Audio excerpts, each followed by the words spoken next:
Poštovani slušatelji, dobar dan, dobrodošli u naš razgovor s povodom. Povod za ovaj razgovor bit će jedno novo događanje na području našeg grada. Riječ je o novom festivalu komorne glazbe ovaj puta, a više o tome znaju njegovi pokretači koji su ga utemeljili i osmislili. To su nama naši današnji gosti.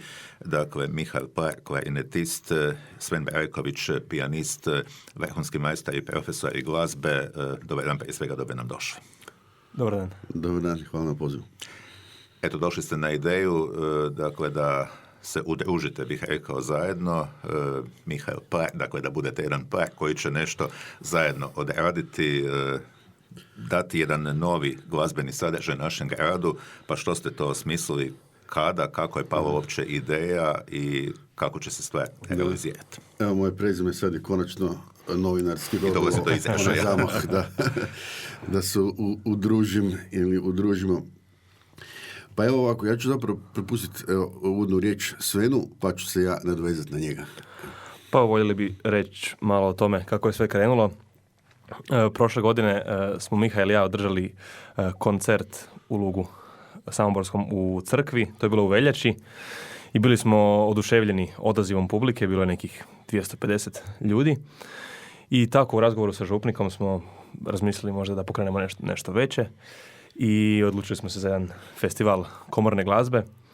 A cijela ideja za recital je zapravo krenula još prije između mene i župnika, zato što ja tamo djelujem kao zborovođa već više godina i veličasni Čulig je htio da pokrenemo malo kulturna događanja. On inače dosta hiperaktivan, bih mogao reći, što se tiče aktivnosti raznih i rado prihvaća ideje i te ideje podupre, što je najvažnije, ne prepusti onda samo, nego je on i ta podrška sa strane uvijek. Da, mislim, veličasni Čulig je fantastičan, vrlo je aktivan i jako puno radi s ljudima i dobro, evo, pala je ta ideja, dakle, iz jednog recitala nastaće zapravo festival, možemo reći.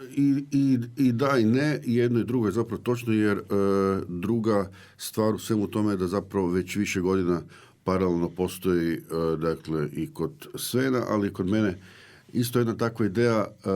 Evo, Sven je to sve nekako ubrzo, kod mene, s obzirom da vodim kameratu Kantili, je ta nekakva postojala ideja i želja, međutim nije došlo do nekakvog konkretiziranja, jednostavno zbog vremena, resursa, sve to odlazilo na ansambl, ali evo sa nekakvim onda tim backgroundom, s tim iskustvom organizacije ansambla i samih koncerata ansambla i sa jednim inputom koje je dao i donio Sven, i onda je to naravno bilo lakše kad smo se nas dvojica udružili, raspodijelili smo dužnosti i onda je zapravo moglo doći do te konkretizacije. Nazvali ste festival Luške proljetne veče i evo malo, što ste dislocirali malo festival, pokazavši time da ne mora sve biti strogo uvijek u centru grada, a vjerujem da odgovara i ambijent i sve ostalo za jedan takav program.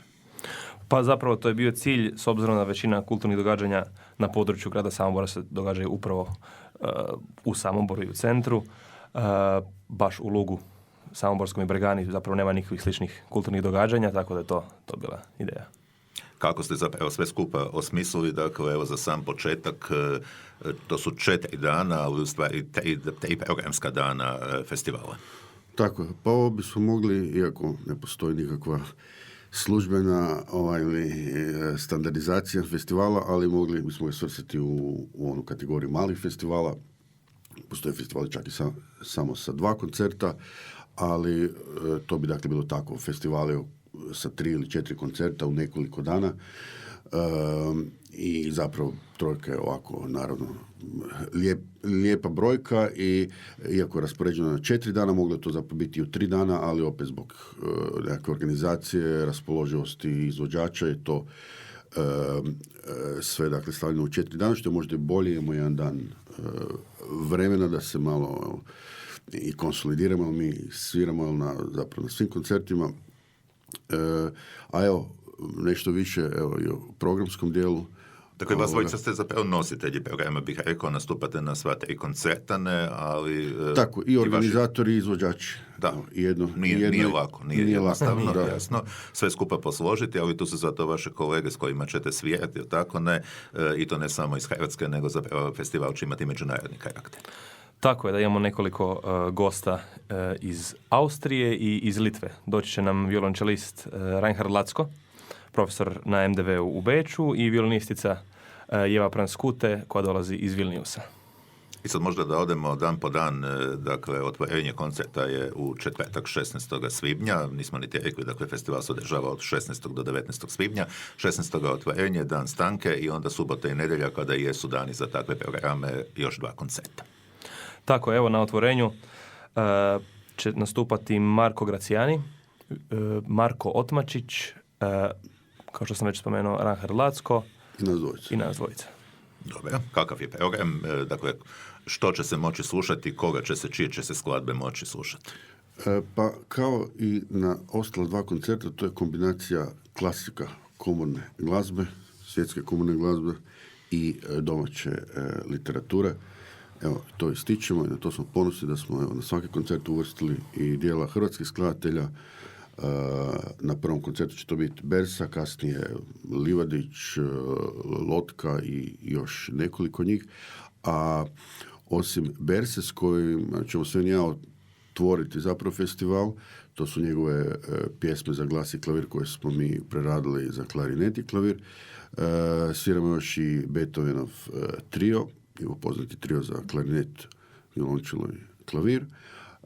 Hačaturijanov trio, koje je sa violinom, i u zadnjoj skladbi Nisam ja, To je Schumann klavirski kvartet za violinu, violu, čelo i klavir.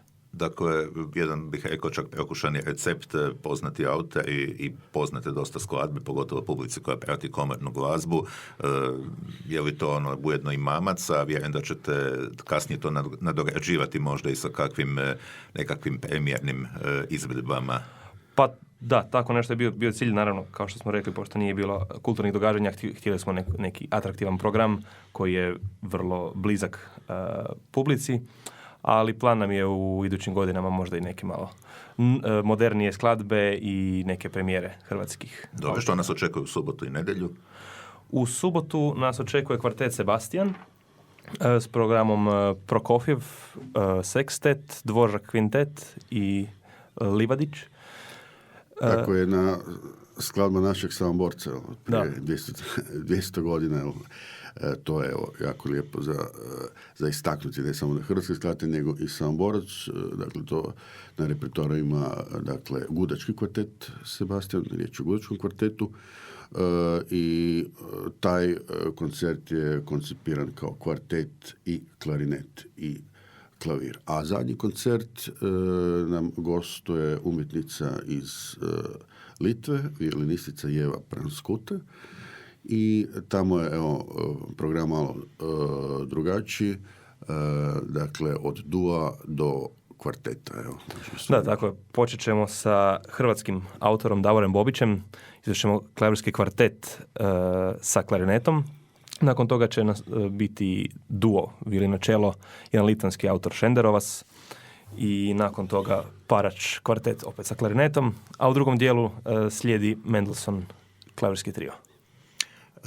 Rekao bih da ste vrlo pažljivo birali taj repertoar, odnosno da ste ga prilagodili zapravo trenutku, ako uzmemo sva 3 koncerta kao nekakvu uvertiru u festival koji će, vjerujem, rasti iz godine u godinu. A kad smo već spomenuli bili tu župnu crkvu Svetog Ivana Krstitelja u Lugu, kakva ona ambijentalno za, sve svirate tamo inače, kakva ambijentalno za ovakve koncerte, ovakve nastupe? Znamo da su obično nekako, bih rekao, više klasične crkve, ako ni one ne moraju baš biti u potpunosti da odgovaraju takvom programu. Pa evo, crkva u Lugu je nešto drugačija, s obzirom da je stara nekih 20 godina, ako se ne varam, tako da je akustički bolja zapravo za koncerte, nije toliki odjek, tako da nam se to isto svidjelo baš kao prostor za održavanje koncerata, pogotovo kad se napuni sa ljudima, mislim da će akustičnost biti fantastična. Luk inače ima dosta dobar odaziv na, recimo, razne kulturne programe koji se baš u crkvi održavaju. Sad su se ljudi, već bih rekao, navikli, i to ne samo ljudi iz područja Luga, Bregane, nego i puno šire. To se vidi iz godinu u godinu. Evo, zasluge i veličastom, kao što smo već i rekli na početku. Tako da, evo, vjerujem da je svako obogaćivanje kulturnog i inog aspekta života Samobora dobrodošlo. Evo i mi radimo na tom tragu. Evo sigurno će biti nekakvih možda manjkavosti, grešaka u tom hodu, ali ovo je... Ma neće biti. Pa zašto dobro, bih bilo? A vi ste majstori glazbe.